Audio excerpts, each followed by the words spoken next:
Hey, this is Tom Calvin. Thanks for tuning in to Tomorrow's Legends. In 2016, a new TV show hit the digital airwaves and needed a podcast dedicated to chronicling its adventures. An elite team has been assembled for this task. Unfortunately, the world's listeners have not heard of this wonder twin duo. And although they may not be known now, in the future they will be referred to as Tomorrow's Legends. So, funny story. I usually like to have an intro for us here, some little skit. And I realized, X-Force, I never did ask you if you're going to mind me including you in our skits and making fun. You know what? I'm not even going to include you. I'm not even going to ask you. Okay, fine. Gosh. We're just going to go ahead and do it, and you're going to have to live with it. So let's do that. And now, here are your hosts, the Scarlet Speedster himself, the Flash, the Maid of Mischief Harley Quinn, and the Blue Beacon of Hope, X-Force 11. There we go. That's the proper intro, right? Nice. Like it. Love it. Awesome, guys. Well, hello, Legendaires. Welcome back to Tomorrow's Legends. We are here for our Season 6 premiere, Episode 1, Ground Control to Sara Lance. I am the Flash. I'm Harley Quinn. And I'm X-Force 11. Hello, Legends. And yes, Gideon is here with us, too. It is good to be back. Like, legitimately, officially back. We are officially back.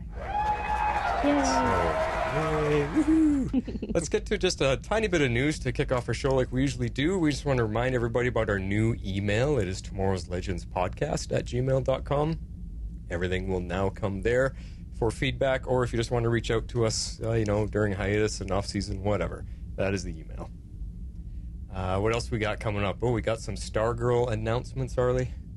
We do, yes. I think Jeff actually broke the news in our Facebook group, but I'll announce it here. Awesome. Stargirl premieres on August 10th. Yeah! And bonus announcement that occurred today. It's been renewed for a third season. That's what Jeff put in the Facebook group. Yeah. And how crazy is that? That's 2 of our shows now, because they did it with Legends, and now they did it with Stargirl. They renewed 2 seasons ahead without even seeing how the fans react to the current season. Yeah, that's great. I guess they're liking what they're seeing. I mean, it's all produced, so they've at least gotten initial cuts. I think, or at least on something. So yeah. I mean, it's great, and it's great for us too, because that means we got some longevity. We're not going anywhere. That is true. That is true, especially with Superman and Lois, because that show's gonna stick around for a while. Yeah, because it's pretty great. If it keeps going, I'm sure we're going to get 7 seasons out of that one for sure. So if Legends kind of teeters off and Stargirl kind of kicks up, we're looking at another 7 years doing this. Oh boy! Oh my gosh! We'll get my kids to college. And speaking of Superman, X-Force, when's that one coming back? That's coming back May 18th. So we're getting closer. Yeah. That is crazy. So once those come back, we'll know what our schedule looks like a little bit more, and we'll let you guys know. Yep. When recording and feedback and all that kind of stuff. Yep. Awesome. Well, let's get into ratings of our Season 6 premiere for Legends. Kick it off with you, X-Force, newest member of the team. What did you think? I gave this one 8 blue engagement rings of hope. So I really am hoping that they can bring a good balance this year. I thought they had a fairly good start in this episode. The team's trying to find their balance and the new groove of how they're going to work together, but I'm really hopeful that they can do a good job this season. So that's where I am. Yeah. Harley, how about you? I agree a lot with Jeff. I gave this one 8 tangy smoothies. Because I thought this was a fun premiere. I wasn't sure what to expect, but I personally felt that they toned down the goofy for this episode. I liked a lot of the one-liners we had. They were sprinkled throughout the episode. I felt myself chuckling a lot throughout. And I felt it was evenly split. All the characters to me had a purpose. It drove towards the overall mission. It wasn't quite season 2 layered, but it wasn't jarring. It wasn't choppy. It flowed well together, and this is what I've been wanting. So I was overall pretty pleased. I thought it was a very solid start to the season. And like with Jeff, I hope it continues because I liked the balance. It was fun enough without being like campy goofy like we've been. So hopefully that continues. Yeah, and listening to both you guys, when I watched it, I only got to watch it once, and I was very meh on it. And listening to you guys when I read your notes here, I was like, they've got some good points, and I started rethinking it. And then as I was gathering the sound clips together, I was like, okay, I might have to go rewatch it again just to kind of get a better feel for it. And I think the problem was we watched The Rookie right before, which is Nathan Fillion's new police drama, and it was the most powerful episode of the season.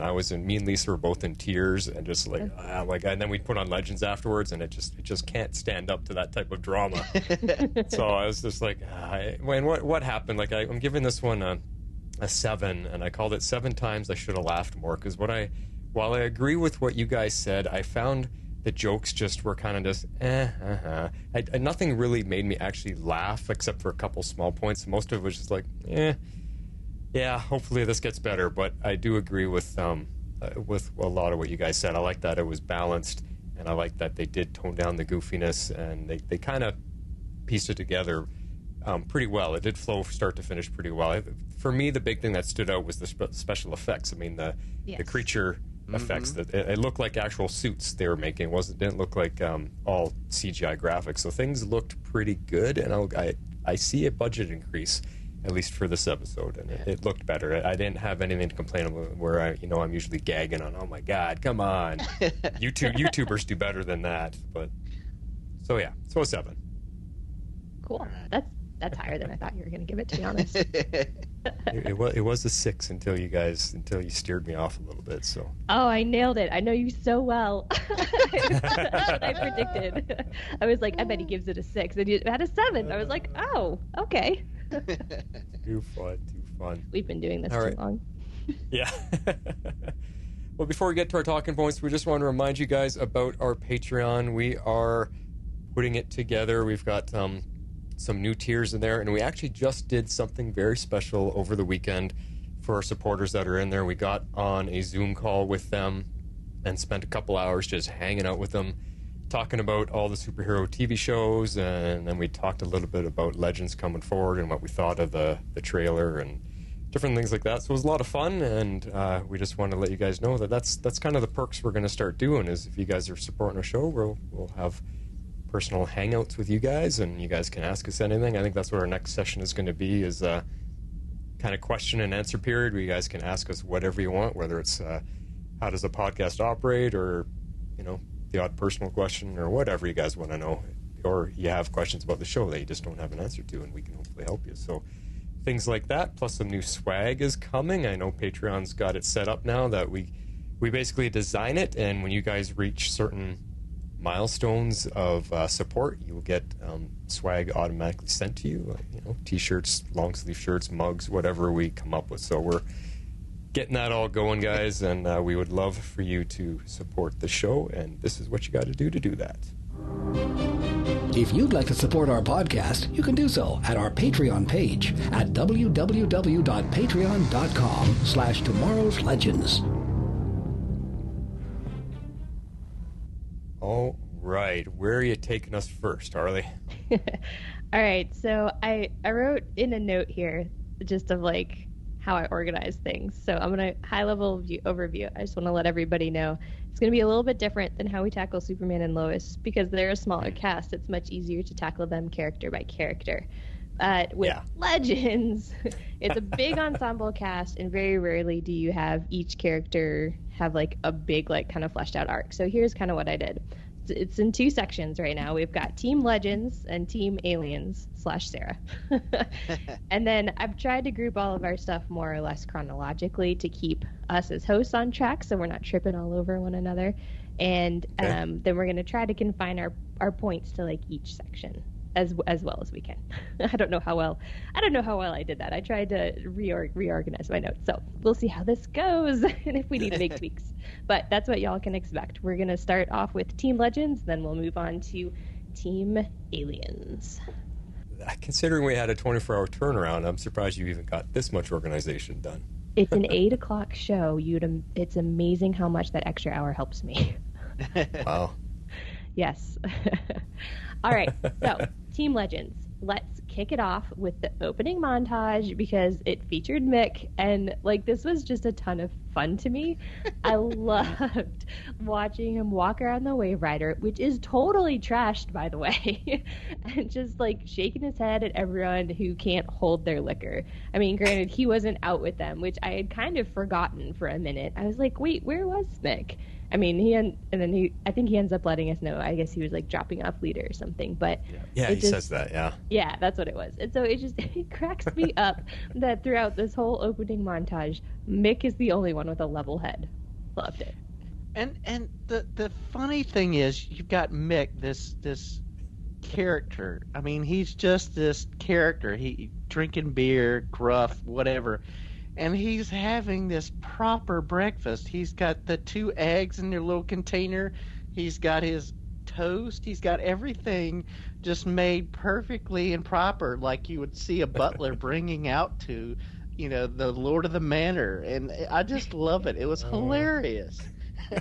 So against type. That's what's so funny about it. That's why I think Mick is he's the heart of the show now when it comes to the comedy. And he doesn't even have to say much or do anything. It's just all in Dominic's performance, and yeah, it's just watching him be the one that's actually, under control and kind of taking care of things. It's like when you have a house party and you're the host of the house party and you're the one who doesn't get drunk. You want to take care of everything. Yes. And you're running around cleaning up afterwards. That's what Mick was doing. It's just so funny to see him in that. But I think this is a hint at the transition we're going to see from Mick this year, is because suddenly becoming a father, he is now slowly cleaning up. Whether he wants to or not, he actually is doing it, and his behavior is changing. And I think it's going to be a neat transition to watch. I agree. It sort of just happens, You become a parent, and then things sort of start changing, and it's a little weird. I'll just tell you. Oh, yeah. Well, the next scene that we get kind of almost immediately was kind of like Mick and Ava. Well, he finds Ava, and that is a scene in and of itself, which was fantastic. But getting to watch them kind of follow the breadcrumbs to find the rest of the legends, I don't know why, it just tickled me. I thought it was fun. It felt like a combination of like Ocean's 11 and I don't even know what, but it just was kind of fun to me that they're like trying to piece together where everybody is, and one by one they pick up each legend. And they're all over the place too. It's not like they were easy to find. They weren't all just on the ship. They were kind of everywhere. No, and it felt like almost lucky that they kind of just came across Bayrod. Like it seemed like they were just walking down the street and they're like, "Okay, time to go, dude." Yeah.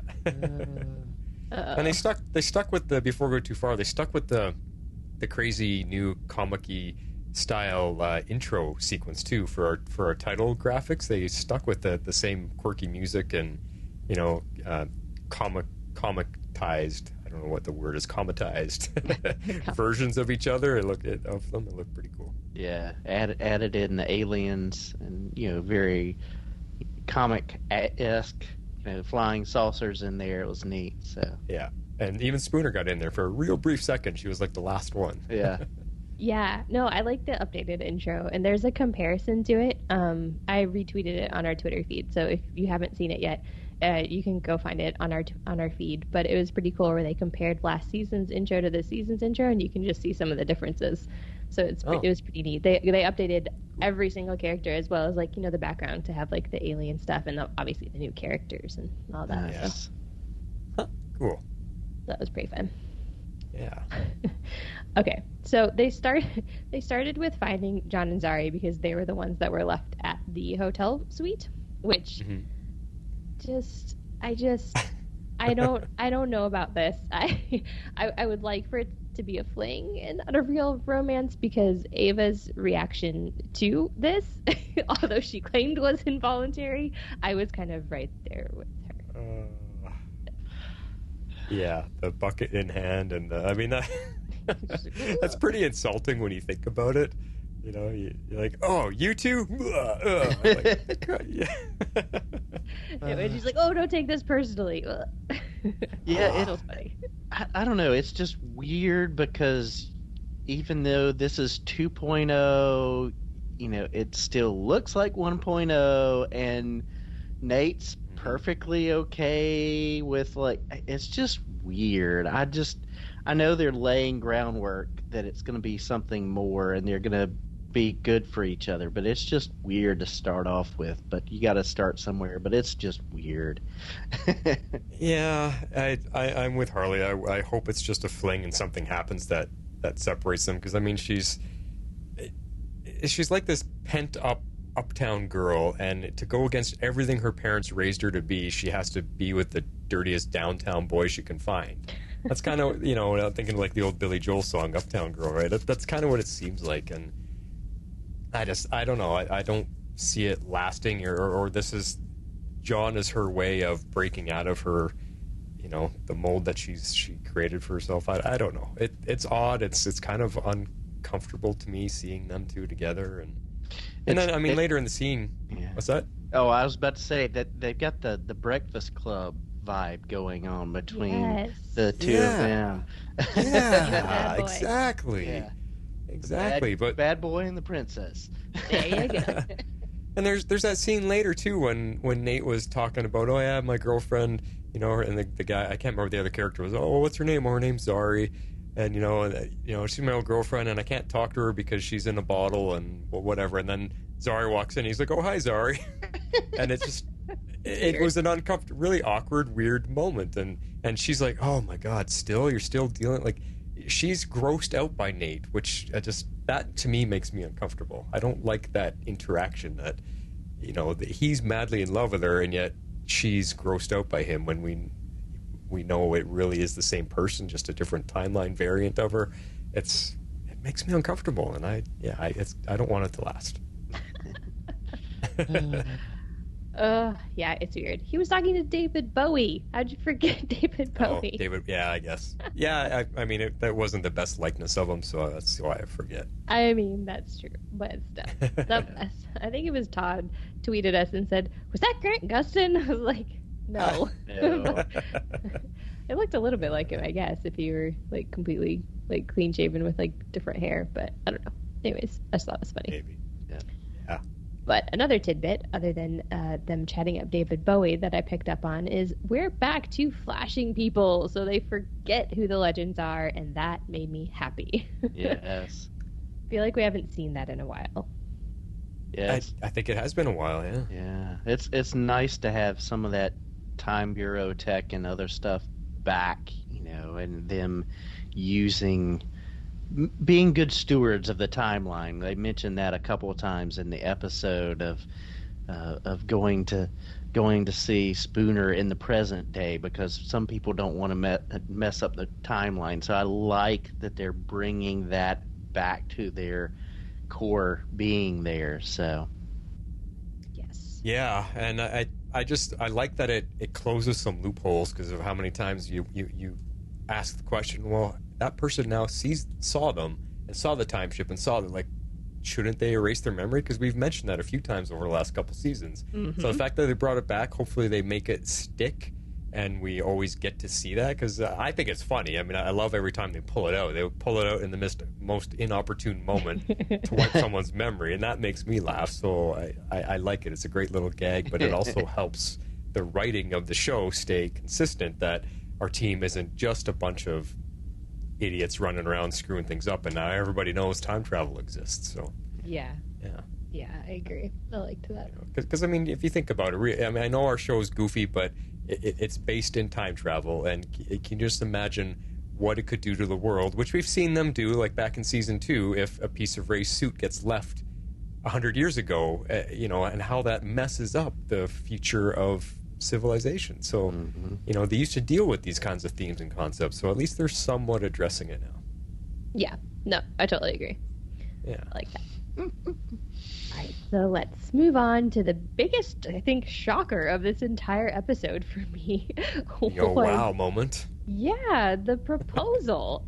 my immediate thought was, wait, did we know about that? I don't think we knew about that. And I got very excited. I think that was well kept. Yeah, I think so too. But it was so cute because, like, at the beginning of the episode, Ava's just all out of sorts that she's not in her bed because Sarah tucks her into bed at night. When she's had a hard night of drinking or whatever, she just expects to wake up in bed, and you just kind of see that relationship. So it's neat. Yeah. It's a nice moment. It was the way she found out too was just a video that David Bowie happened to capture on his Super 8 camera, and she's all drunk and bragging about what she's going to do. It's a neat way for it to get to Ava, and then we'll talk about the scene later in the episode. But when Ava does respond to it, it is that they've done really well with Ava and Sarah. Their relationship they've written. I don't know why that one relationship they've done so well with. Yes. In writing on the show. It's very believable, it's very heartfelt, and it gets to us, it tugs on our emotions, and I don't know, that's the one relationship they did really well on this show. Yeah. I agree. Yeah, a lot of the other romances tend to feel forced or feel cringy, but this one does not. So at least they've done it well. It's definitely my favorite romance. I'm always rooting for Sarah and Ava. Yeah. And I love Ava, Jess McCallan. She is one of my favorite characters and actors on the show, as she's so good with her facial expressions and everything that she does. She's actually one of the funniest actresses I've seen. I love her a lot. Yeah, and she's super nice. I actually did get to meet her a few years ago at Dragon Con. Nice. I want to meet her, yeah. Yeah, if you get the opportunity, definitely do it. She's super sweet. Cool. And it also helps that her and I have the same name. Spelled differently, but... Well, even when you just look her up on Google, if you just Google Jess McCallan and you see she's got a lot of modeling headshots and stuff online, that she is so much more beautiful than they even let her show on Legends here. On Legends, she's kind of a little bit rough and tough, whatever, but man, you look at some of her modeling shots, like, whoa, that's a cover model right there. It's crazy. She's a beautiful lady. Yeah, she's super sweet, too. Yeah. Nice. So I have a question for you all. You know that I don't watch Supergirl, but I know enough that I catch references. So in the episode we're discussing, Ava tries to contact the DEO, and it was destroyed, which to me felt slightly convenient, but I know that there is a plot here that I'm kind of like missing. So was this something that happened on Supergirl? Yes. So one of their big bads, Ramakan, which they mentioned in the episode, who he and a couple others who are actual aliens who came to Earth way back when, he has like Earth powers, and so he actually demolished the building. But we have had our main characters being in other places, and they built their own little tower, but we've been going, okay, but does the DEO even exist anymore? What's going on with the DEO? And so we get no answers on Supergirl, but yet over here on Legends we get a confirmation that the DEO was destroyed. So I don't know if it's like not in existence anymore, like they have other bases, but like, it's just wild that we get confirmation on another show of something that people been asking questions about in the whole last season. So I don't know, it's kind of funny that way, but well, maybe we'll get a little bit more out of it. I thought it was just cool that they had that like direct shout out and tie into the show, so I hope they try to do more of that throughout the season with the other shows as well. It's a good way for them to keep everybody connected and all the shows in the same universe, basically, because it's from everything it sounds like they're not going to be filming any crossover events this year because of the COVID stuff. It's just too hard logistically. So at least if they start talking about it might help a little bit. And it was cool. I like how the joke was in there. Are you going to be okay with, you and Alex had that thing, and or Sarah and Alex had that thing, and it was like, what did she say? Dead birds or something? Swing a cat. Yeah. Or, something like that. Yeah. That was funny. That was very funny. Okay, cool. Well, that was helpful for me. So thanks for answering that question. So let's talk about Constantine and his magic for a minute. So there's a couple different scenes that we can kind of try to lump in here if we want to. But I actually really enjoyed how they used Constantine and his magic this particular episode. To me, it was not off-putting, and it actually made sense with the story. And not that it didn't make sense in prior seasons, but our seasons were actually based around magic. So I was like, how are they going to do this with aliens?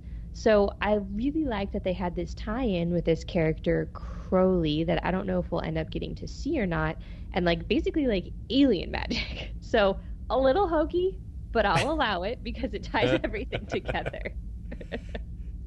See, and here I'm screaming plot device, you know. I mean, you're not wrong. Nothing! Because You're not wrong. really, if you think about it, like I'm with you. I'm okay with it right now because John did look cool with the little bit. He didn't have all the cool flaming circles of fire magic or anything. He was just summoning and reaching out. But I was wondering, how are they going to keep him relevant if they're taking off to space and dealing with aliens? John becomes kind of useless other than he can maybe throw his fist around a little bit. And he's got a lot of knowledge of the world history, but so you bring in the fact that aliens also have a form of magic and, you know, sorcery or maybe whatever. Well, now that makes him relevant because he can actually learn it or counter it or maybe have a chance of understanding it better than the rest of the team. So suddenly he has a bit of relevance, and that's how you keep John important on the team. So yeah, a little hokey, but yeah, we'll see what they do with it. Yeah, it's interesting that Aleister Crowley is a real person, but he has been put in a lot of different media because of how infamous and bad he was. And it was part of one of the Hellblazer comics where it kind of followed what evidently the events where John kind of mentions of him pulling him out of hell and trapping him on Earth. So, you know, it's kind of a cool nod back to the readers of the comics there. And like, you know, we've mentioned that other aliens like Superman have vulnerability to magic. So it will be interesting to see John maybe discovering that in there. And we have the whole thing of Gary studying magic under John. So, you know, it'll be interesting to kind of see how that plays in if his race is vulnerable or something like that. So we'll see where it goes. That's a great point, X-Force. The fact that Gary was studying under him, and we'll talk about Gary, but now that we know he's an alien, was he studying under John simply because he's a fan and he's fascinating and he loves all the nerdy things, like we know he likes playing Dungeons and Dragons and stuff? Or was he trying to learn and understand for his alien species so that they don't get surprised by something that they can't handle? Was he trying to gain some reconnaissance information kind of thing and understand what magic is? Because like you said, Superman is an alien, so maybe other planets, maybe Earth is one of the only planets that has this weird, you know, spooky underworld type of magic thing. Maybe other planets don't have access to something like that, and that's why aliens are susceptible to it. So that, I thought great points, and again, makes John a little bit relevant. Maybe he's going to be able to defeat aliens in whatever type of battle they might come across because they can't handle magic. Yeah. Or Gary's going to say, well, guess what? I learned enough under you. I can counter you now. Exactly. Yeah, I know. It's so fascinating to think about that now that we know Gary's an alien. But we will get to that, I promise. Yeah. But that was a good point. I had not thought of that in that exact way. So that sort of has my mind thinking for next week. Can I just throw in here a point I want to make? When in our trailer preview episode we did, I had talked about, you had asked about the fast flashy scenes at the very end of the trailer, what they all were, and I described them. Mm-hmm. And the one was Astra sitting at a table, and I thought she was getting her fortune told. She was playing cards. And that scene shows up here, and she's actually gambling with some, real scary dude. She's gambling, and so that scene was complete because we never saw the other side of the table. And if you look at it, when they cut to when you just see her and Mick behind her, it looks like she's in a fortune teller kind of room, and no, it was some type of underground gambling hall. Yeah, so. Which is not surprising, knowing Astra. Yeah. No. All right, so let's kind of finish out Team Legends, unless you all have any other points after this, with kind of the introduction of Spooner, and then with Ava trying to find Sarah. But there's a whole bunch of scenes that kind of support this. So let's kind of start at the beginning here, where I was so with Ava. I would doubt Behrad too. I mean, it's really kind of hard to take him seriously when he is baked 99% of the time. But apparently he was right about like going through the tabloids to try and find a lead on alien hunters or alien people that could speak to aliens or whatever. So that just made me laugh. But it also cracked me up that she decides, because she doesn't believe him, sends him and Mick on the mission. So she sends the stoner and the drunk, because she previously sent him off to make sure he was drunk enough to participate. So I was like, oh, what a team. What a team. I'm going to interject with... Form of water! Behrad drove me crazy. I do not find stoner comedy funny at all. I absolutely could not stand him in this episode. I was so done. I wanted him out of there. It drove me nuts. I hate stoner stuff. It's not funny to me, so... Yeah. I didn't think it was particularly funny in this episode either. I was like, man, I hope they gave him something different to do. The only stoner stuff that I thought was funny was Bill and Ted's Excellent Adventure. Keanu Reeves does it in a way that's cute and endearing and funny. Just regular stoners, they're just, dude, whoa, and no, not funny. At all. Anyway, next point. Yes, so I thought that was very amusing, and I wanted to bring that up. Next point. So after they're captured, I guess I probably should have put this point first, but we can come to it next. So after they're captured, Spooner, takes Behrad's comms out of his ear, and it just made me think, do they all have that stuff just, buried in their heads? Because that was, nasty. The way she, yanked it out felt like it was, embedded all the way into his ear and stuff. Yeah. You know what I'm saying? Yeah, and maybe it's just a deeply implanted earpiece. I don't know. There was a whole string that came with it. It was oh. Yeah, I don't know. You gotta figure that they're gonna make it so that it doesn't fall out too easily and can't be removed too easily or seen. But yeah, still, that's I don't know. It just it's not quite Star Trek 2 for me level, but still, it's okay. Yeah, I had to mention that scene because it completely gave me the heebie-jeebies and then got me thinking. I'm like, do they all have this stuff just implanted in their heads permanently? What is going on? Yeah. Yeah, totally Star Trek 2 with the big earwig. Yeah. Oof. Yeah. That one sticks with you for your lifetime, that scene. Yeah.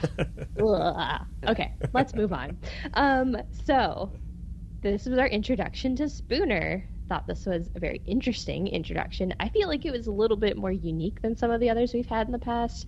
I mean, she's very capable. She certainly got the upper hand on Rory and Behrad quickly, which I'm 99% certain wasn't very difficult to do, considering the one was stoned and the other was drunk already. So, anyways, but I did enjoy her. I liked that she was very, very strong, capable woman, which is always something I'm on board for.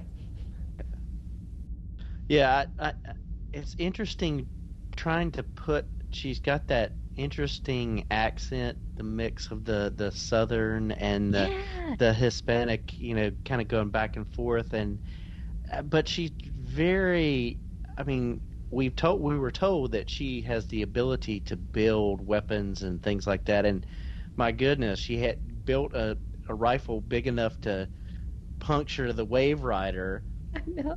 And, but she's on top of things. But, still she's got this – she's had this past, obviously, and I guess we'll be digging more into it. And so that's going to be interesting to see how it shaped her and what really happened to her and how much she really realizes. So I'm excited to kind of get to know her better this season. Yeah, for a new character, that's one of the better introductions that we've gotten. She wasn't annoying at all in any way. I mean, she was tough. She handled herself. I was wondering what it was going to be like. She was the girl of the tabloid. And, was it all just a hoax and, trying to get attention? Like, you didn't know, but she ended up being pretty tough, and she ended up knowing what she's talking about, and I think she could be a valuable member for sure going forward. Yeah. Yeah. Because she wasn't scared of Mick or anything. She wasn't going to take crap for them at all. No, she definitely wasn't at all. Although I don't have this specifically listed as a note, but a little bit later when Gideon does her brain scan, she never finds anything. She said that she wanted to dissect her brain or something and got a little bit too excited about that. Mm-hmm. But Yeah. I thought that was really interesting. But we clearly see her use her quote unquote antenna, because they are able to use her to find Gary and ultimately communicate with Gary and Sarah. But it was just a little weird. So I definitely want to learn more about her and how that works, especially since since Gideon didn't really find anything in her scan or whatever. Yeah, so was she abducted by aliens? Did something happen to her? Yeah, well, how can she communicate, or how can she sense that aliens are around? I'm wondering if it's something hidden and it's not tech. It's something Organic like or something. living tissue, organic, something like that. Ooh. If Gideon is just doing a base level scan for technology, she's not going to see it, and maybe it's disguised as a part of her brain or something like that. So it's got some type of detail where it's organic, so it's not easily seen if you're just doing a level scan for tech. So maybe. Yeah, Yeah. exactly. I'm interested to see where that goes. Yep. Me too. I mean, that's going to be part of her character going forward. Exactly. What is this all about, and how can she help our team based on her experience with aliens? So if she's got something in her or something like that, I mean, that's Yeah. be cool. Well, I loved this scene where Ava steps off the Waverider and kind of tries to reason with her, basically spilling her heart out. And it was such a great scene. And then at the end, Spooner's response was, "That's what an alien would say." I was like, well, that took a turn. She had won me over. I thought she had won her over too. So that was a really great scene. And I actually had that one as my favorite until we get the scene with her and Sarah later, which I ultimately chose as my favorite. Yeah. Spoilers. But. Well, one final detail with Spooner that just made me laugh was that she was actually literally wearing a tinfoil hat, which is what every alien conspiracy theorist wears. That's so funny. Yeah, it's wild. Last week in Debris, the guy was wrapping himself up in tinfoil before he went to sleep so that he wouldn't be tracked. Oh. And it's a series all about aliens and that kind of stuff. So I was just like, oh my gosh, this is flashing back to that. But she had style to her. It was inside her cowboy hat, so it wouldn't raise people's suspicions if they saw her. Yeah, she didn't have the standard just little cone on top of her head. So props for that. That was pretty clever. I was not expecting her to take off her hat and have it lined with tinfoil. Which is actually kind of smart, though. Yeah, I mean it's basically a Faraday cage is what it is, but it's hilarious. Anyway, stuff. Those were all the points that I had in our notes for Team Legends. Is there anything else that we didn't touch on you guys wanted to cover before we go to the aliens and Sarah? No, the only thing I'm going to add in is, as we're talking about it, I'm feeling better about the episode. I think you guys are bringing enough positive energy that I'm up with it, because I'm going to tell you right now, and I actually meant to play this during my ratings, but when I first watched it, this is all I felt. Sorry. First time at the hall. I'm a little overwhelmed. You're overwhelmed. Freeze was underwhelmed. Why isn't anyone ever just whelmed? And that's all I was. Nice. I was just whelmed. So, feeling better about it as we go, though. Yeah. Good. Well, let's dig into Team Aliens because we had some fun action on this side of the equation. So, Let's start with, well, I know Martin gets super picky about these fights, so I'm interested to hear if you like them or not. I liked the very first fight. I thought that was pretty cool, where they sure jumped like right into the action. The CG was looking really good, where Sarah gets to fight the completely CG alien. So we kind of already talked about this, but yeah, I think they definitely got a bump in the budget. I don't know where it came from, but I'll take it. I was like, how are they going to do this without a heavy CG budget? Because aliens, no matter how you do it, you can't make it all practical. And even if you do that, it's still going to be expensive. So I was surprised, but I was happy for it. So I'm here for it. Yeah, well, you're asking about the fight scenes. It was hit and miss with this episode. That a couple of the action was good. It looked great. The effects looked really good. Just a little. Sarah's not a superhero. She should not be able to jump 18 feet into the air and do a flying kick. It's just not possible for her. So I was like, okay, whatever. It's Sarah. I like Sarah so much that I'll let it slide. But yeah, hit and miss for the fights. It did look good. I'll give them that. It did not have any hokiness. I think the other thing you're picking on is, did the physics work? And yes, this time the physics worked. The bodies were flying in the right directions, that kind of thing. It's just Sarah does it. There's no way she can jump that high, and it's, she's not superpowered. So yeah, it was okay. Yeah, well, maybe she had some good leverage. I don't know. Yeah. Yeah, but I do think, while they still have the deal with Netflix, I'm saying that HBO Max threw some money their way, got to this season to get some of the special effects. So, but so had to come from somewhere. Don't know where. But if you look, a lot of our premieres have always looked really good. So we'll see what happens. I mean, that's a good point. But we have a whole season of aliens. I mean, they're gonna have to sustain something. Yeah. So that's true. So, hopefully they got a little extra money, so we'll see it. Yeah. All right, so this is before we figure everything out, but we get a look at two of the aliens who are crewing the ship. They were looking pretty gnarly to me. They have lots of like tentacle things like going on. Mm-hmm. And Spartacus was driving me a little bit crazy as he kind of like went through. I was like, can we get rid of him already? And then my problem was solved because apparently Kayla ate him. He was just there for food.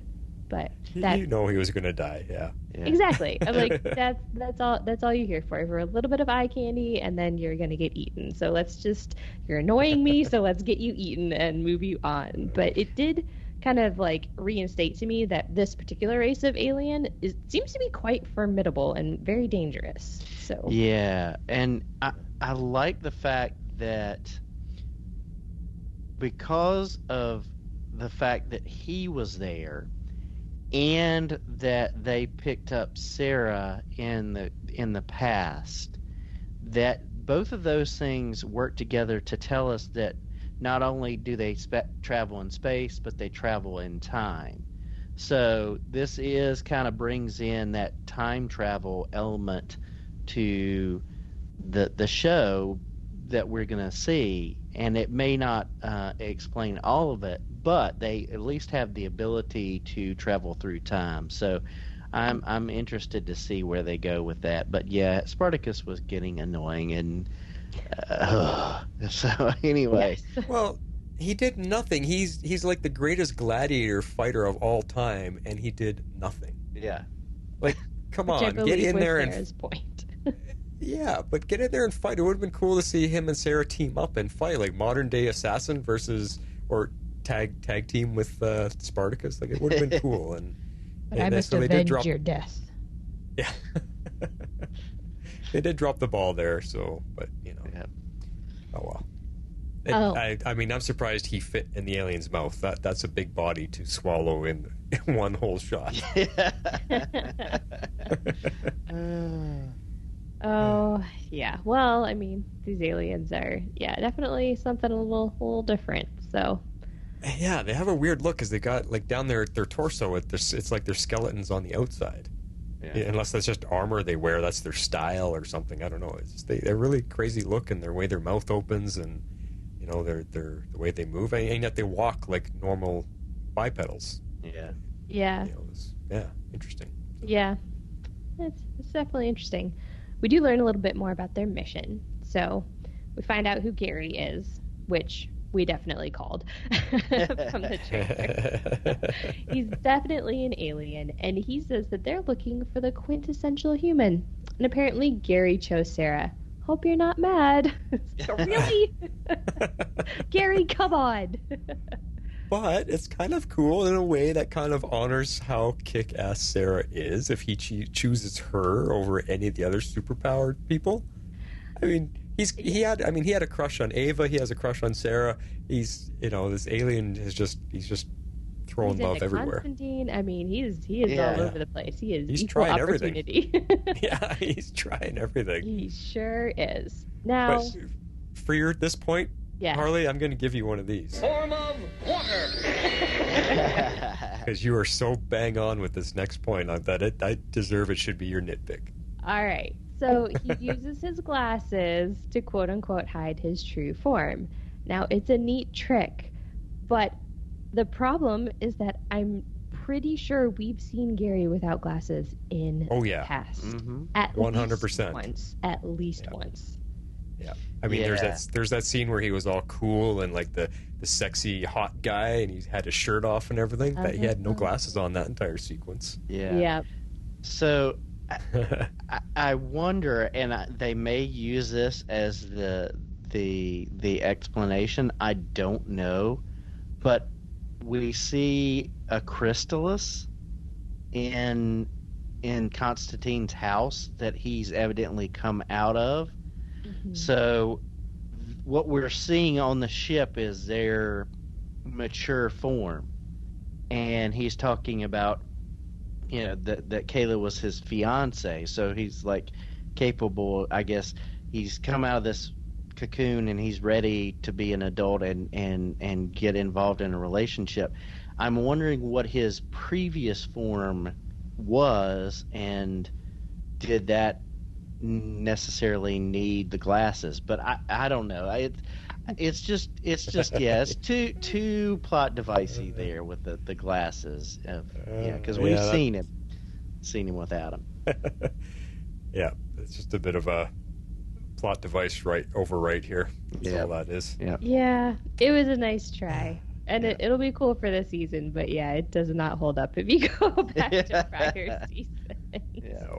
But, oh well, that's one we can hand wave, I think. It is, yeah. It made for some fun gags this episode, so I'll allow it.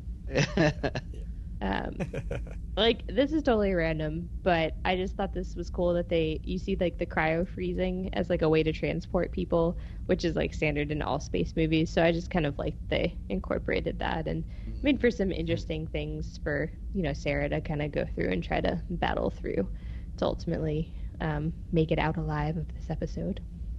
Yeah, because I mean, especially when it's against your will and you're thrown into one of those chambers and just slowly freeze until you're asleep. That's a little scary. Yeah, I feel like that can't be good for you. But I don't know if they were like necessarily trying to kill them or if they were trying to just preserve them, and that's all they really cared about. So because it didn't seem like she would have come out of that alive, but that's just me. Yeah. Yeah, I mean, that's part of the story. We don't know why the aliens are going around collecting the one perfect specimen of each species from a different planet. I mean, we saw that one other alien that came out, which, it looked like a pretty scary, formidable alien itself, and yet it was captured. Yeah. And, so... Maybe they're trying to get, like, the best of every race for whatever reason. I don't know. Yeah. I don't know. Maybe they're doing... what that reminds me of is the Marvel storyline Secret Wars. I don't know. When the Beyonder builds the planet and he grabs half of Earth's superheroes and half of the supervillains because he wants to see them fight on his own planet and see who actually is the best. He's just curious. He's like an omnipotent godlike being, and he's just curious. So he builds a planet and says, all right, let's have a fight. So it's a neat series because you see characters that have never, ever faced each other before suddenly up against each other. It's cool. It's one of my favorite stories. Cool. Interesting. Yeah. Yep. All right, so back to the fight scenes because I wanted to talk about the showdown with Kayla.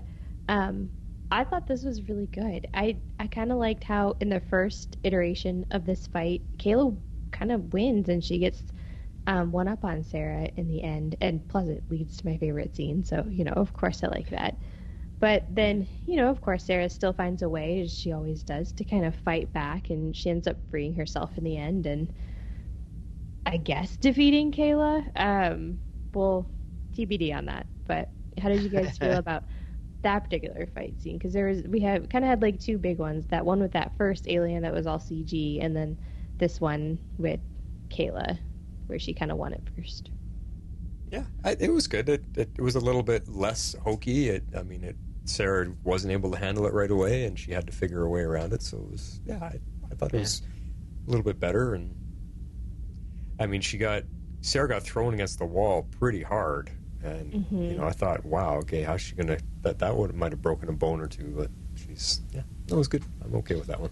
Yeah, and the fact that she's fighting an alien, so it's not like any type of fighting style that she's ever encountered, and she's fighting an alien who's got extra appendages and things like that. So there's going to be a disadvantage because she may have all that training from the League, but like she's not fought this type of alien, and she's only seen them in action once. So yeah, it was interesting. So cool. Yeah. Well, I have another nitpick, Flash. Oh, you know, a nitpick. Form of water. A legit nitpick. I didn't get this far down in the notes. Okay. You all know by now that this is like literally my least favorite thing, when someone opens a door into the vacuum of space and no one else gets sucked out or dies. Like, it drives me bonkers.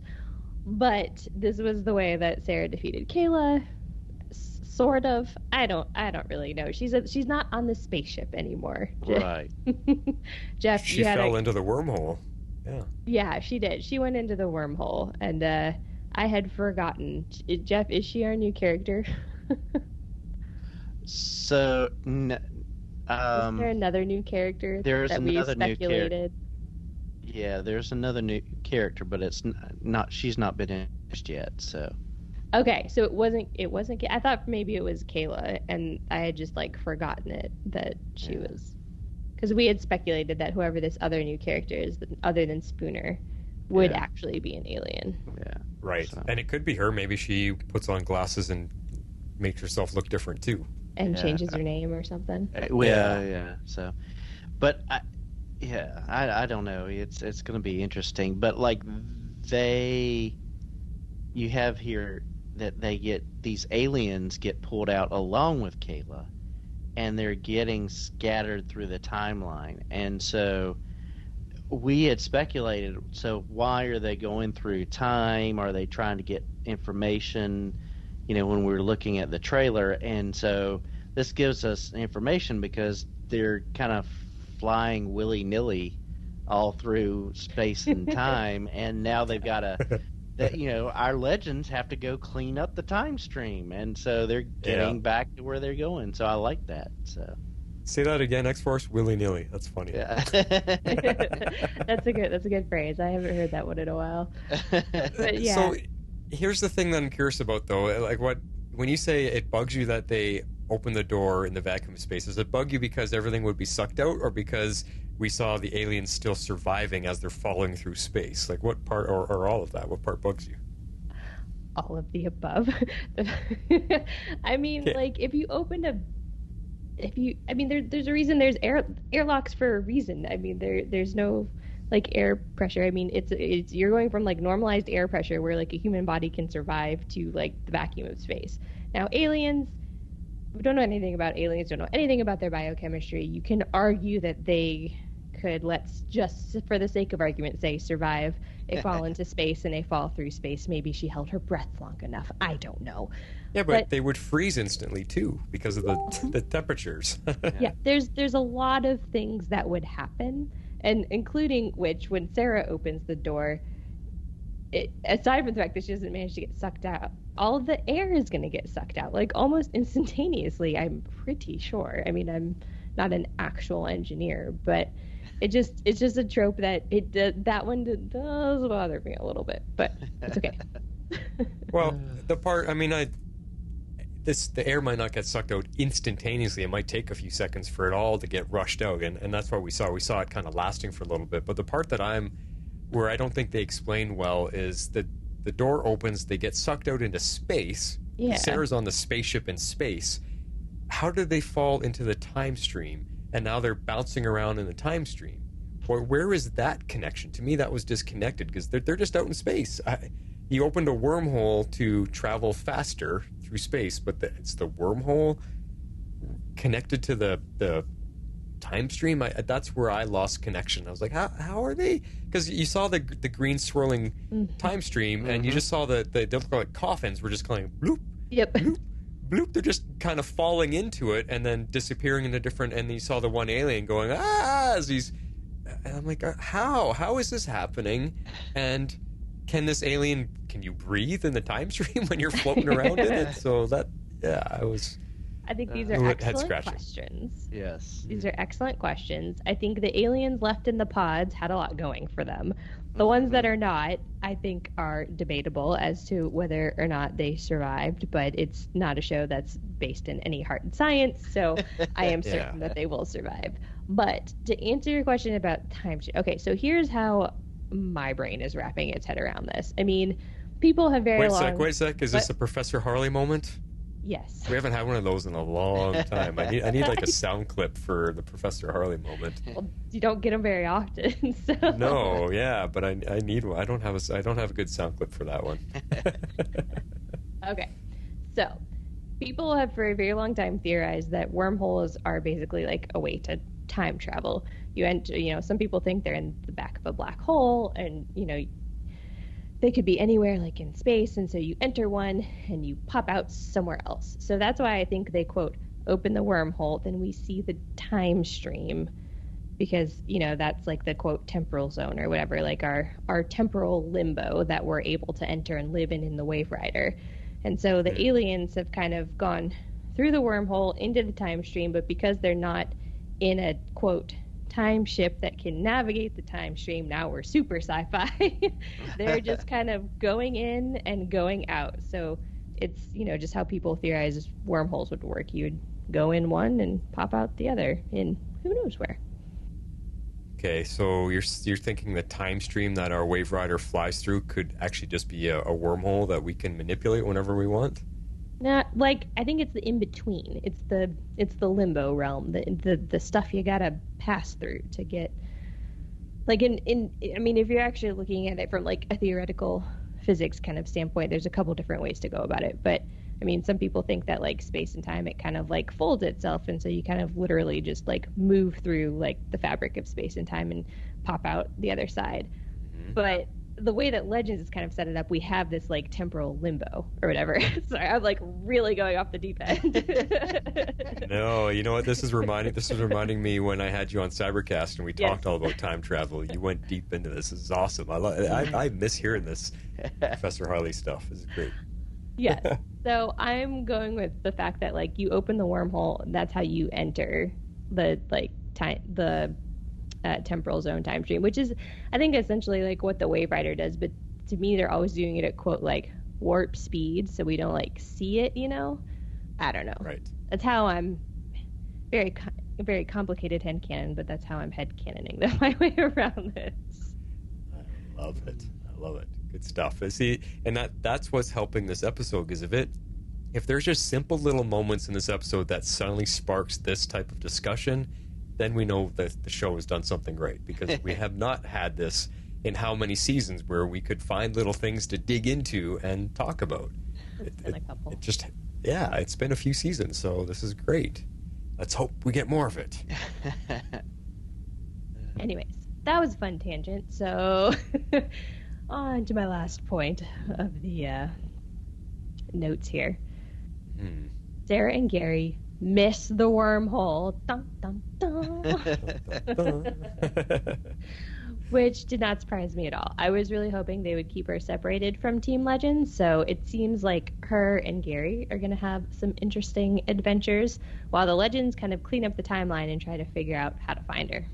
Mm-hmm. Yeah, I mean, that's what you hoped for. You wanted Sarah to not be part of the team for a while, and I agreed with you. At least half the season, give her a very solid story on her own. I mean, yeah, Gary's with her, but a good solid story on her own, and let's see how our captain can handle the situation she's in. And I think it's great. So hopefully it's going to take her a while to figure it out. Yeah, it's going to be great.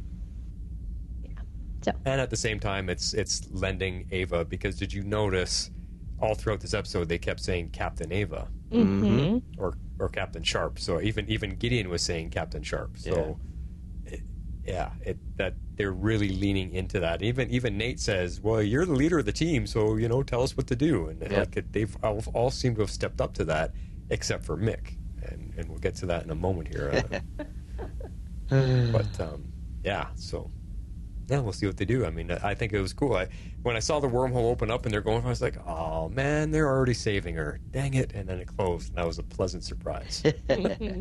Yay for not saving our heroes. What? I know. I was like, oh, you have to miss it. You have to miss it. So I was happy when that's how it ended, for sure. Nice. Well, let's get into our favorite moments for this episode. Here we go. Shape out an eagle! All right. So, X-Force, we're going to let you go first. And you and me almost have almost the same one. Yours leads right into mine. So I cut yours off those last few seconds to play, and then I'll play mine, and then we'll finish with Harley's. Nice. Sounds good. So mine was Ava's checklist. So let's take a listen. Wow, indexed, thorough. You are all the best of the best. If we handle this logically and rationally, we will get Sarah back, okay? Right, well, this is a waste of time. I've got a better idea. Oh? Ever since I rescued her from purgatory, Sarah and I have a psychic connection. It'll allow me to locate her, and everything I need is at the mansion. Damn it, John, that's insubordinate. But I won't try to stop you. He's actually most effective not left to his own devices. I can just... Bank easy. We're gonna fix this. Astra, would you mind keeping them on mission, please? I'm not really on the team, so... We're accepting outside help, thank you. Okay, I think I need to just calm down and do some research. Really, right now? Dude, Sarah needs us. Freaking out here, man. Oh, come on, B. So I absolutely love this because Ava's on top of everything, and she had planned for everything. She had the notebooks, everything, and all I could think about was Leslie Knope, because Leslie Knope in Parks and Rec had her notebooks for everything and her plans for everything.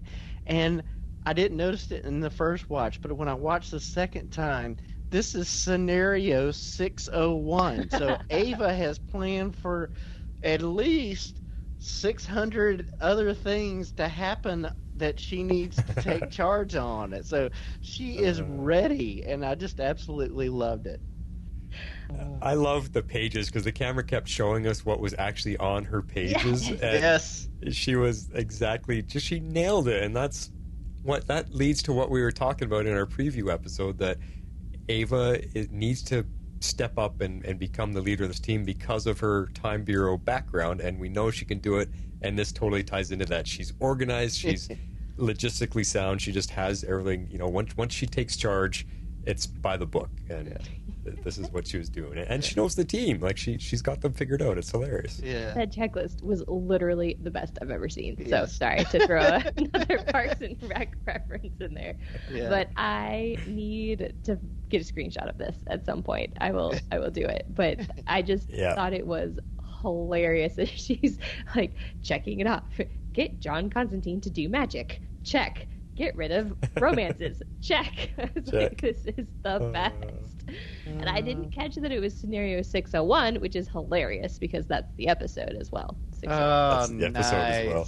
Nice. Yeah, 601. I will love to see. It would be just hilarious if we could just get a nod to it every episode. So it's like 602, 603. It might be a little bit much, but it would be really funny. Well, your clip actually continues on, X-Force, because the bit that I chose was right at the end of your clip here. And I chose it. Yes, it's funny, but I have another reason behind it, and I'll explain that after we hear the end of the clip. Ah, Mick, perfect timing. I need you to check on any leads you may have in the underworld, please. It's not gonna work. This whole thing's not gonna work. Nothing works without Sarah. Okay, so what, are you just gonna drink? Real mature, Rory. Real mature. All right, and the last check. So, yes, it's funny because it comes on the end of that, but if you listen to what Mick is saying, it's actually really touching, and I think it calls back on the entire history of this show and how Mick and Sarah are the only two original characters left, and now how our team absolutely, without a doubt, loves Sarah as their captain, as their leader, and they follow her whatever she does, and that Mick just says all of that in that one line. He says, nothing works without Sarah, and he walks off. And I just found that there was so much weight to that statement. Even though it's supposed to be a funny moment, there was so much weight to that statement. Definitely. Nothing works without Sarah. And yeah, I loved it. It was good. Yeah, it really was. It was a good scene, the whole thing. Just loved it. So funny.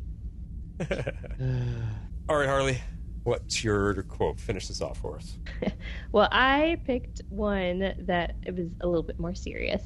Because I really liked the scene, so it turned out to be my favorite of the episode, and that's the scene where Ava kind of projects herself to the alien ship to talk Sarah into rescuing herself. Wait a second. X-Force, I think we might have an alien here. This might not be Harley, because first of all, she's happy, she's excited about the episode, and now she's pulling on an emotional beat from the show? This is not our Harley. What's going on? We were talking about this offline earlier today. You got Reverse Flash and you've got Sinestro. So if you're going to go the reverse of Harley Quinn, I guess we're Dr. Harleen Quinzel. So tonight, but she worked in the hospital. Yeah. Before the Joker. Yes. Yeah. Before the Joker got to her. So. Yeah, boy, oh boy. All right, here's your scene.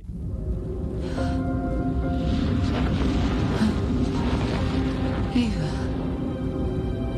Ada. How are you? Hey, are you here? Hey, stay with me. Look at me. Yes. Yes, what? When you get home, I'll marry you. So you better get home, okay?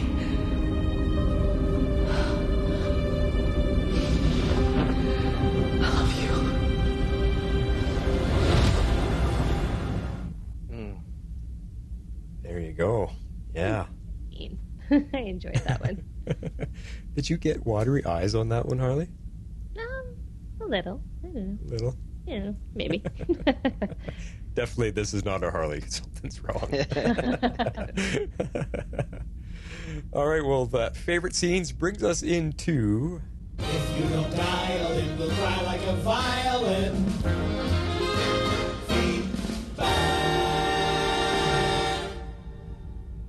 Yes, it's feedback time, and we're going to kick it off with an email from Daryl Washington. Daryl Washington says, okay, first off, best engagement reveal ever on the CW. Sorry to say it, but no one cares about your sad romantic life, Nate. Wow. Yeah. Ouch. Yeah. Ava will make a fine co-captain. She has everyone so pegged. I've missed her and Sarah and their perfect hair. Also, why is Legends bothering to reference Supergirl? I love how the Legends writers are considerate enough to realize that they're not alone in the Arrowverse by referencing Supergirl. Other shows could take a page from their book, except Black Lightning, who referenced the Flash in one episode. They're A-OK. They did Crisis presumably to make crossovers easier, but that horse isn't leaving the gate. I find it hard to believe that Ava is just giving up when she finds out the DEO is destroyed. Yeah, I think, interjecting there, I think, Daryl, that gives insight to her having to break from her plan and become more Plan B like the Legend. So, but yeah, it did see a little crazy on that half, but we'll see. Let's see. She doesn't need the building, just the personnel. Well, that's true, but she doesn't have Alex's number.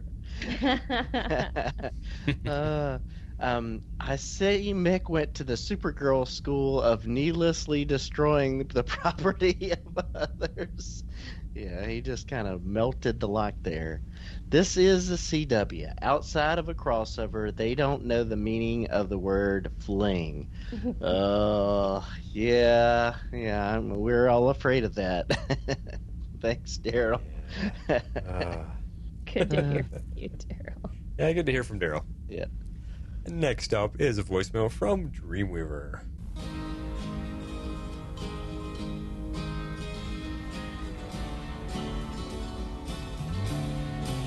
She had an air of doom. I ain't tripping on mushrooms. The girl disappeared from this place. She was a blonde-haired punk in a blue light funk. I'll always remember her face. I'm supposed to be recording. Sorry, I was getting lost listening to this track called Space Girl from Starman himself, David freaking Bowie. I don't know if you guys have heard it yet.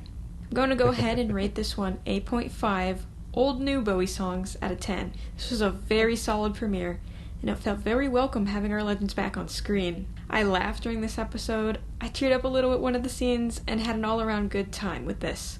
I'll get all my David Bowie thoughts out of the way first, because I'm really glad they made that connection, especially since the title of this episode is a reference to Space Oddity. Well done, writers. And even though I know that Starman is one of his many nicknames, that was not the first Starman to pop into my head there. And Nate loading his dating woes to him. I laughed when he said, "Her name is Zari, and I don't think I'll ever see her again." Hi, Zari! My only complaint is the angles of his Super 8 footage. If he got that footage of Sarah being abducted, he would have had to have been standing right in front of her with all the other legends the whole time. So, minor nitpick there. I know it was for plot convenience. But this episode opened exactly how I had imagined. All the legends completely hungover and oblivious. Good on Mick for being the one that kind of rallies them and, dare I say it, be more of a dad. Also, we got DEO and Alex Danvers references. They acknowledged that the DEO would be the logical first contact in getting help with aliens. And then they also gave us more answers to Supergirl questions than Supergirl was giving us, as in whether or not the DEO was still destroyed. Spartacus was absolutely zero help.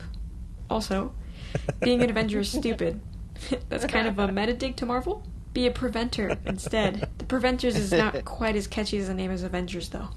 Totally called it on Gary being an alien, and that they were going to retcon him being in deep cover this whole time. But even if he seemed to be on Sarah's side here, I still don't completely trust him right now. But I do have to give props to Adam for that part when he's playing Zari, playing Gary. Those mannerisms were spot on. This was a pretty good introduction for Spooner. She's certainly spunky and knows how to take care of herself. It seems she's going to provide a much different dynamic for the Legend to deal with than what they're used to. I have a feeling this Crowley character is going to crop up here further into the season, and that's going to be someone for Astra to deal with. But now, it seems we have alien magic, and very draining alien magic at that, which kind of brings me to the biggest OMG moment of this episode, which was the Ava Lance proposal. I figured that this was coming at some point down the road, but if it did happen, not until maybe the back half of the season at least. But no, right off the bat here in the premiere, throw in that extra gut punch, why don't you, writers?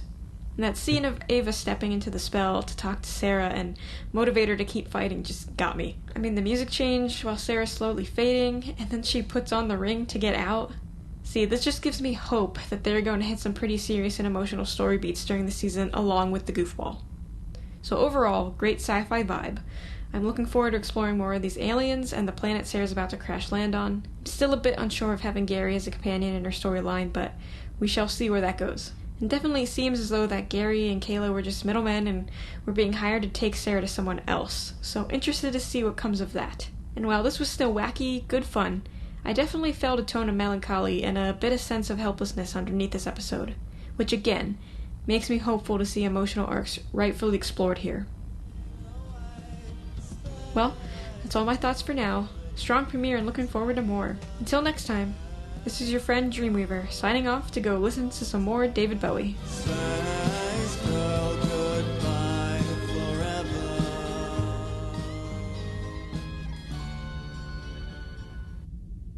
Sorry, Dreamweaver, we cannot play your feedback due to copyright infringement. Awesome thoughts. Yeah, she was bang on with a lot of that stuff. And Dreamweaver was one of our Patreon supporters that got to hang out with us over the weekend there, so it was a lot of fun. We're definitely a lot more personally connected with her now, and that was good stuff. And next up is the other duo, part of the duo that was with us, and is Mr. Perry White. Hello, Flash, Harley, and X-Force 11. It's your friendly, intrepid reporter, Perry White, here to offer feedback for Legends of Tomorrow's episode, Ground Control to Sara Lance. So let's just start off with what I loved about this episode. Obviously, the most important thing I loved is the fact that our lovable legends are back in all of their goofball glory. But as far as the episode, one of the things that I really liked was, obviously, after everyone realized that Sara was missing, Ava pulled out her infamous binder to the rescue.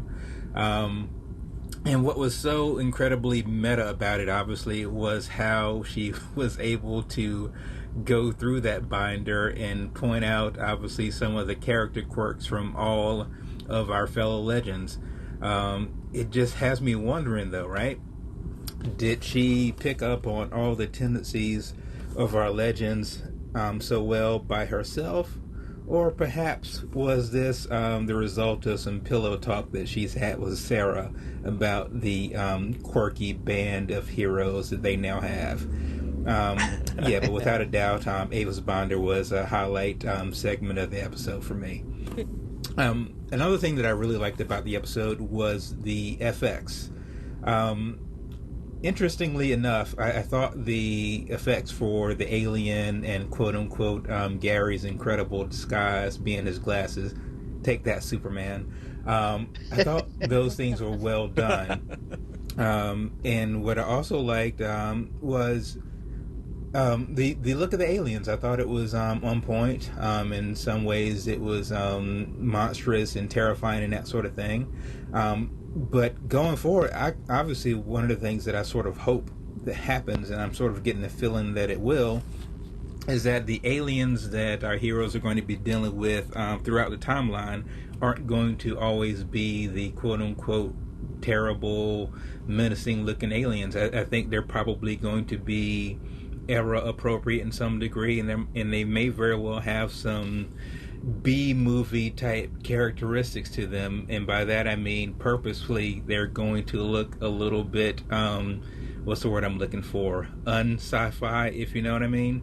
And I think they may, and I hate to use the word cheap, but when you're talking about B-movies, I think obviously the one of the things that people think about is the cheap look of what the disguises were, and I think the Legends of Tomorrow can sort of take advantage of that and do it ironically for this series. I think that could be fun.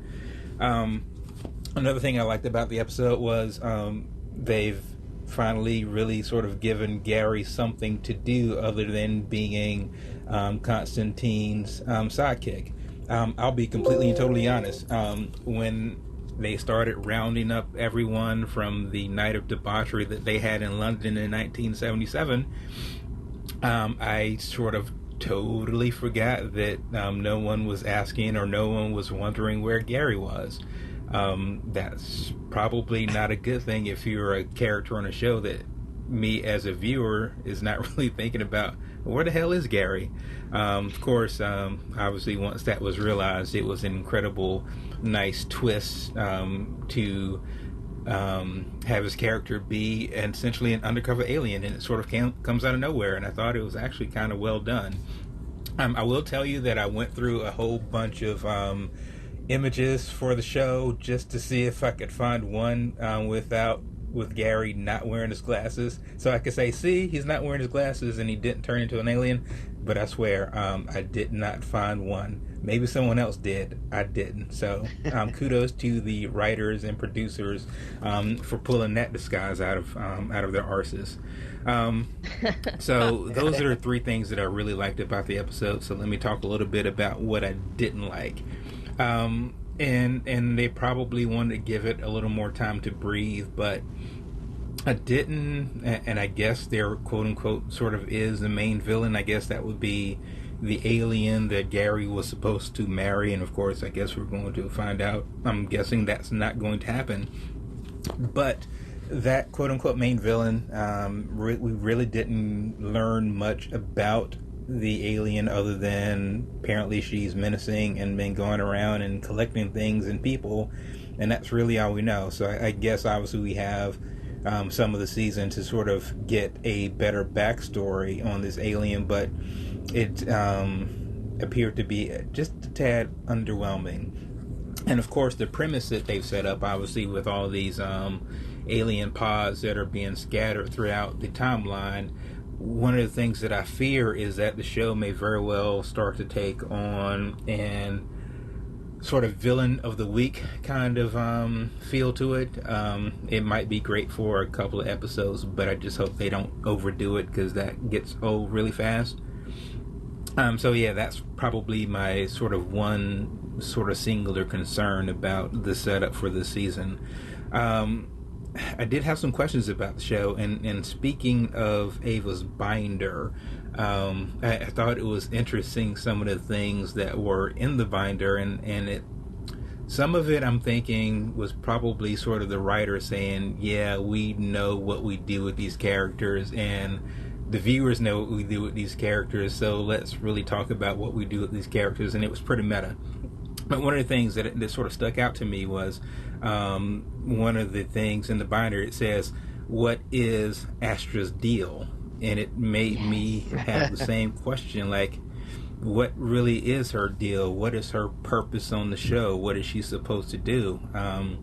Other than sort of being the person that gives John a hard time about his relationship with Zari, it's like, well, what is her purpose? She almost seems superfluous. I'm assuming and hoping that they give her something to do, but to be honest, it almost feels like, hey, she decides that she wants to go and be a human and live amongst the sort of regular timeline. I don't know or expect that I would miss her, so I guess we'll see where that goes. Also, the one of the things brought up in the binder was obviously about Zari, and of course it was about basically letting romances run their course. And of course, during the number of seasons that we've had on Legends, we've seen a number of romances run their course. But it just seems like they don't have a purpose or a role for Zari other than obviously right now sort of hooking up with John, which is fun. But it's sort of like you think broader than that, and it's like, well, what is she here to do? Why is she with the team? What does she want to do? And obviously right now she just wants to do John, and I guess that's fun, and I guess we'll see more of that, but I'd like to see her get an opportunity to do more. The other thing that I saw in the binder that sort of grabbed my attention was obviously talking about sometimes bad legends can be fruitful, and in this case it turned out to be Bayrod, right? But again, I'm thinking about what is this character's purpose, and in most standard shows he would sort of be the comic relief, right? Well, this is Legends of Tomorrow. It's pretty much everyone has turned into comic relief, so it's sort of like, well, what is his purpose? What is he going to do? And then, to be honest, I don't know the answer to that question. Maybe someone else does. I guess we'll find out. Lastly, just looking at the cast that we have now. I mean, obviously we have Sarah, Mick, Ava, Nate, Zari 2.0, Bayrod, Constantine, Astra, Gary, and now Spooner. I don't think, well, and Gideon, of course. I don't want to leave her out. So it's like, how in the world do you juggle all of those storylines or give those folks narratives in something interesting to do? It's pretty darn difficult, if you ask me. I guess the benefit that we have right now is that obviously they're sort of just one primary goal out there, and that's sort of to rescue Sarah, obviously, and then sort of try and clean up the timeline eventually of all these time displaced or time traveling aliens. And so at least they have that one focus, and I think that's probably an easier way to tell a narrative with so many characters involved. So hopefully we won't have so many splintered storylines, but it's still a lot of people to try and juggle. So I guess we will see how that goes. There's a bonus. I don't know if anyone's ever looked at the titles of the episodes that we have coming for the season, but they all seem pretty fun and pretty promising. So I am looking forward to this season. I guess overall, I'm going to give a rating for this episode. I'm going to give this episode 8 misplaced aliens in timeline out of 10. I thought it was a fun hour. It went by much faster than I expected, which is probably sort of a good thing. You don't want to sort of feel like you're watching an episode and it feels like it's laboring. This episode moved pretty quick, and it was had a good economy to it. It had good pacing to it. So I'm really looking forward to the season, and I'm looking forward to talking with our fellow legends to see what they have felt about this episode, and obviously going forward in the rest of the season. I will talk to you later. Perry White has met his deadline. Thanks, folks. Bye. Love it. Yeah, he had some great points in there. I'm going to have to start taking notes during his feedback because he has some good long thoughts there. I have to take notes because I forget a couple of things I wanted to touch on, but he had some excellent points there, Mr. Perry, for sure. Yeah, I really like him examining what the characters are there for, and we get this kind of seamless trade-off of the totem between the siblings in this episode, and how do you decide who's getting the totem and that kind of stuff. And yeah, it's going to be interesting to see how they're going to really flesh out people's real reasons for and motivations for being on the ship. So good points, Perry. Yeah, well, and especially on that one, what is Zari's purpose? What is Bayrod's purpose? Really, I mean, Zari 1.0 had awesome purpose. She was a great member of the team. What's 2.0 other than shagging with Constantine? So hopefully they do find some story for that. And again, the fear is too many characters, not enough time. So we'll have to see what they end up doing. Yep. Awesome stuff, though. Next up, we got an email from Comic Geek Kev, and he says, just listen to the preview podcast, and it's great to hear X-Force 11 will be part of the show. I hear his feedback on several podcasts I listen to, so I figure we have similar tastes. You got a fan there, X-Force. So far, I like how you all mesh. I always love listening to you make your predictions about what might happen or what you hope to see. The preview podcast did not disappoint. Oh, well, thanks. Kev. Thanks. Yeah. I'm not surprised to hear Donna Purcell is leaving. This show is way too character-heavy, and he's kind of been barely there lately, except for the daughter storyline. I don't know the whole backstory of why, but it makes sense. After seeing the preview, I'm really hoping a lot of the jokey stuff is shown right there and that the show isn't too over the top. I get that Legends is the funny show of the CW roster, but there are times when it's just ridiculous. Will I watch either way? Of course! On to the episode. The opening of all the characters finding each other was well done. I really don't care for Bayrod. I had hoped when Zari came back he would leave. Nothing against the actor, I just don't get the character at all. I'm with you. Ava with the clipboard is the kind of understated humor I love on the show. The more slapsticky stuff doesn't work for me when it's overdone. Again, I'm with you. So true. I don't know why I actually believed for a moment we might get an Alex Danvers sighting. Dang you, Legends. Why does Spartacus speak perfect English? I mean, I know it's the Legends, but come on. There could have been a quick explanation. Yeah, it's not like he swallowed a translator or anything yet. Yeah. That's true. Maybe Sarah's is permanent. Gary predictions. Spot on. I'll be interested to see how they work through this, but I'm glad to see the actor is a regular now. I've always enjoyed Gary as a character, and it doesn't look like he's really going to be changing much. And the Gary aliens are pretty cool designed for the most part. Something around the eyes just doesn't look quite right to me, but it's still pretty cool. I like Spooner so far. I just can't imagine the thought process of adding more characters. when does it end? And the whole scene of using her to connect to Sarah was well done. I'm glad they had it be Ava who spoke to her. Mm-hmm. Mm-hmm. Yeah. Did Gideon sound a little giddy about taking out Spooner's brain? Yes. What's up, Gideon?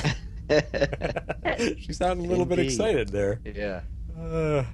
I was really concerned they were going to sideline Sarah a lot with the abduction story. I suppose that could still happen, but this episode certainly didn't indicate that.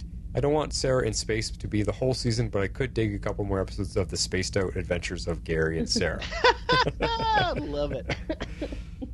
Until next week, Legends, Comic Geek Kev. Awesome stuff, Kev, and thanks for I'm glad you liked our trailer, our preview episode. Good stuff. And I'm glad you got a fan, X-Force. You got a fan out there. Nice.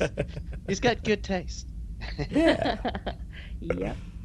Next up is an email from someone we haven't heard from in a while, Harley, and that is Tails. It has been a while. She says, hey, it's been a while. Oh, sorry.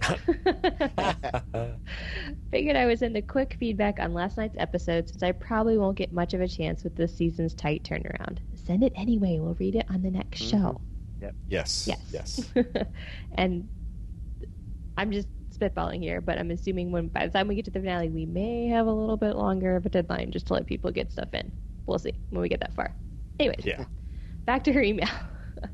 So excited to have the show back again, and what a great start to the season.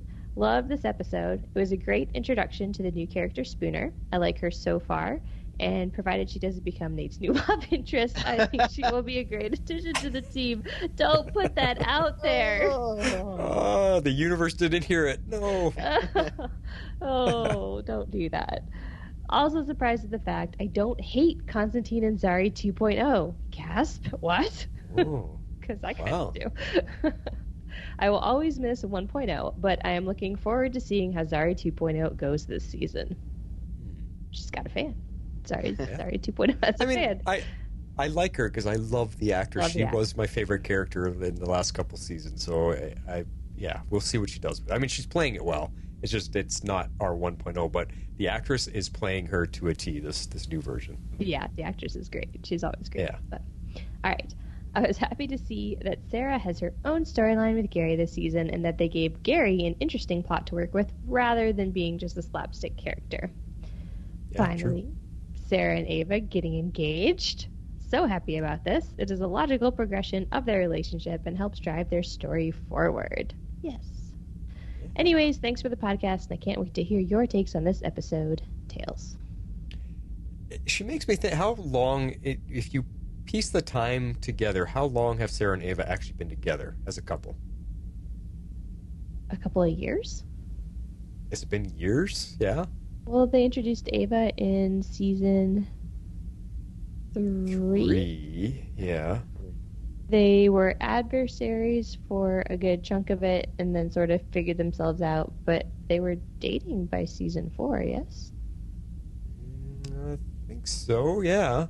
And they were living together in parts of season, either later season 4 or parts of season 5. That's now all running together. I can't remember when they were like living together, like at the apartment, and then they kind of had like a few issues. Was that last season or the season before?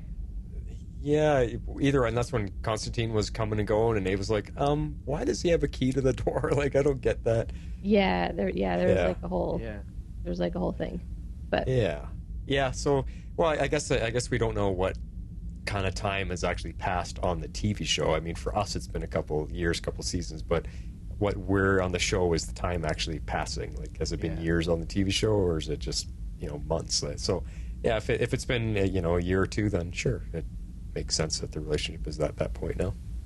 Yeah, they try to attempt to stay with the current time, current date that we're in. So I don't know if, as they're like quote present, even though they're not really living in it. I don't know.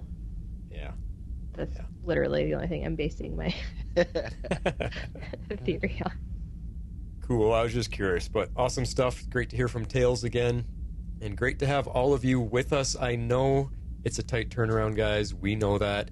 It's just I want you guys to understand that eventually we're going to have 3 podcasts or 3 shows going at once. We got Superman and Lois coming back in a couple weeks, and Stargirl's starting up in August. So it's just a lot, and we had to try to figure out the schedule based on when the show airs to when we can record, because recording night, it takes up a lot of time.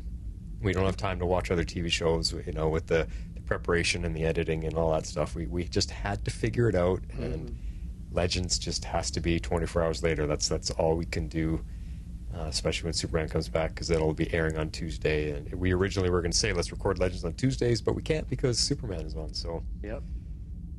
So that's just how it works. We apologize for it, but we definitely appreciate you guys that are able to find a way. Just remember, you've got until 7 p.m. Eastern, 6:30, whatever, as close as you can get on Mondays to get that to us, and I'll hopefully get it on the show. So, yeah. But that's all we got for you. So in that light, this is how you send feedback.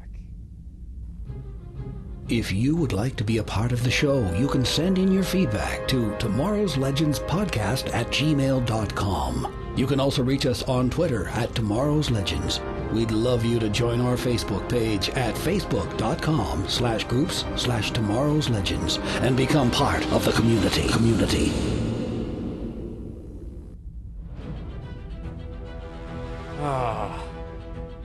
That sounds better, not having to say spelt with one R. I'm so glad we got rid of that. All right, guys. Well, that was a good premiere discussion. We had a lot of energy. I think that was upbeat and well done, guys. I'm quite happy with tonight. Good. We're back, right? We're back. We're back. We're back for some Legends talk, so we'll have to see what this show does with our characters and where we're going. And yeah, it's interesting. Space and aliens and time travel. That's a lot to mix. It is a lot to mix. Oh, boy. Now, the only other thing I want to remind you guys of, for Star Wars fans out there, The Bad Batch is premiering on Tuesday. That's tomorrow, Star Wars Day, May the 4th. So if you have been listening to my Mandalore podcast for The Mandalorian, me and David, or I should say Divizla, are covering The Bad Batch going forward, and we just released our kind of premiere episode on it last night. So check that out, The Mandalore podcast, if you want to get into Star Wars. That's all I got for now, guys. Talk to you guys about Legends in a week. This is The Flash signing off. This is Harley Quinn. I'm out. This is X-Force 11. So say we all.